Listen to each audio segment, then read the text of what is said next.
you released the Apocrypha expansion just a couple of months ago and introduced the wormhole space. Have players adapted to wormhole space in the way you thought they would, or have they found new ways to explore that content in ways you never thought they would? I think it's interesting that there are people that actually decide to live there and base their operations out of there and try to capitalize on those resources.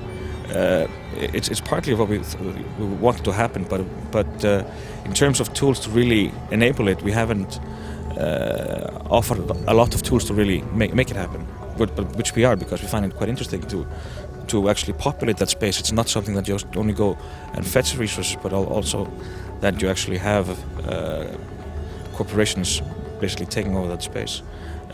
But yes, I mean, I think that wormhole space created a lot of new challenges, and as usual, I mean, we see usage of the features totally different to what we expected, but also we see mostly saw what we expected, but also some pretty ingenious use of that space.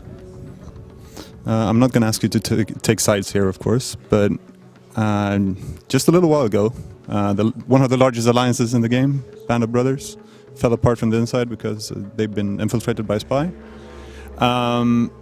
What's your reaction at the offices when something that huge happens in the game world? Well, I mean, this is a good example of something huge happening, and it's really, everybody gets pretty excited in terms of just realizing that something this massive and with so wide repercussions is actually happening within EVE. It's kind of like breaking news, and you're watching a news channel, and it's everybody's following it quite closely. So it's for us, it's so real. It's our world. They're happening. It's not, you're not watching CNN, but you're following what's actually happening there. So we find it really interesting, and it's constantly like keeps on amazing you what actually happens. You've had expansions now focusing on stuff like industry, combat, and now exploration as well. What other parts of the game do you want to really improve? I'd say that I want to expand on 0.0 space and really provide more tools to build up empires, but at the same time also create incentive for people going out there and really fighting over it. Now you have mega alliances taking over multiple regions. We would like to see more people within that hierarchy and really tools to support those alliances to coexist with other smaller alliances or corporations.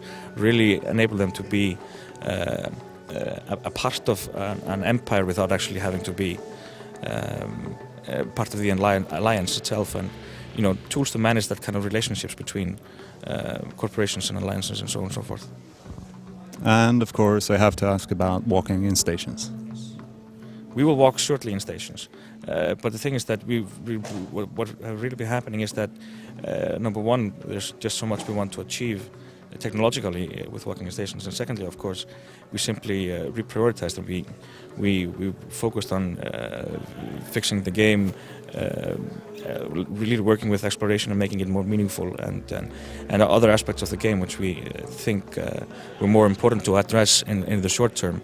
So I think it's still going to be a question of really just prioritization and really how EVE evolves over the next couple of months when we actually see it. So I think the first time I met someone from CCP and did an interview with them was 3 years ago, and then was mentioned a 10-year plan of EVE Online, and now EVE Online's been out 6 years.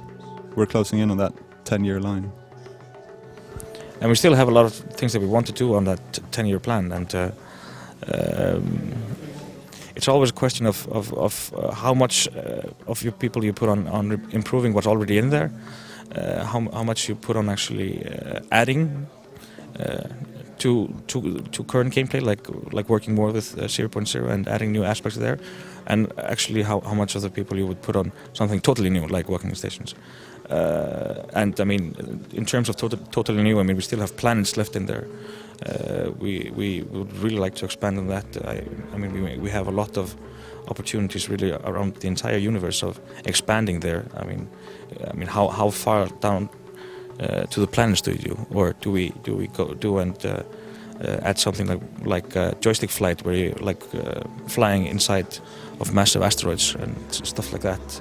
So it's always a question of what to do next and prioritization. I think that we've been able to achieve most of it, but it always comes down is that you always have to be prepared to be agile and really address things that come up within the game. It might always look and feel like it takes a while, but the thing is that the updating of EVE is a lengthy process.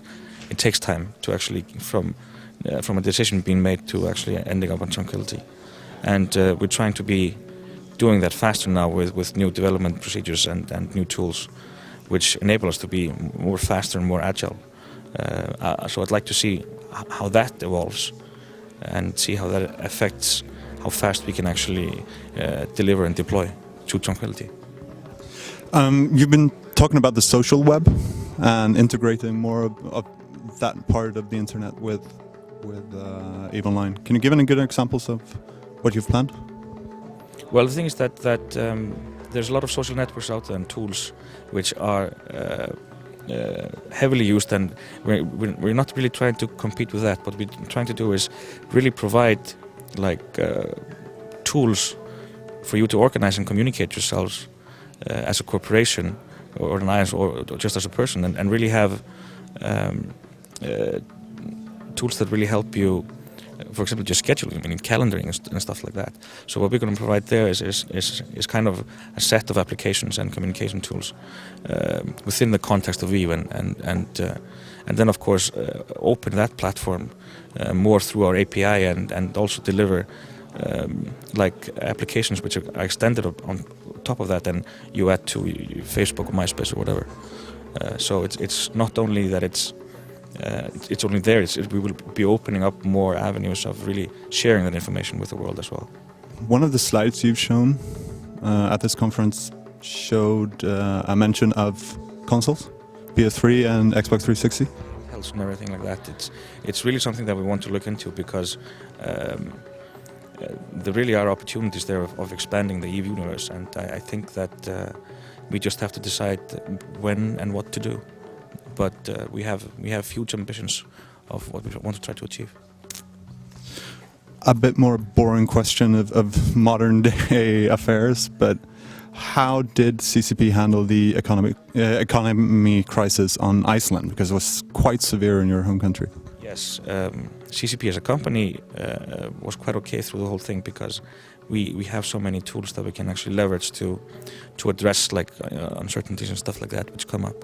And of course, fortunately, we have very strong cash flow, and we are profitable. So as CCP, it didn't really hit us. It's just more logistics about doing everything. On the other hand, of course, it really hit everybody working at CCP. So what we really did is we leveraged some of CCP's strengths in favor of all the employees. For example, having the opportunity to get paid in foreign currency instead of Icelandic krona, and really helping out like that. So I think that in the end, not only did CCP come through this quite unscathed, but we also were able to help everybody that works at CCP in Iceland to get through it. And I think we haven't really seen the end of the financial crisis, but CCP is just such a global company right now that it doesn't really affect the organization as such. But yeah, it was pretty devastating to everybody that worked at CCP, and many months of uncertainty. You never knew what was going to happen. And just to the final question, World of Darkness. You've been working on that in Atlanta for quite a while now. When will we actually get to see anything from it? That's not going to happen for quite a while. We don't really talk about it, and it's more that we merged because we take it so seriously when we're going into developing something new, and until we have something that we're happy with and want to talk about, we'll probably talk about it. I just have to butt my head in and just try to find out as much as possible. But thank you very much for your time.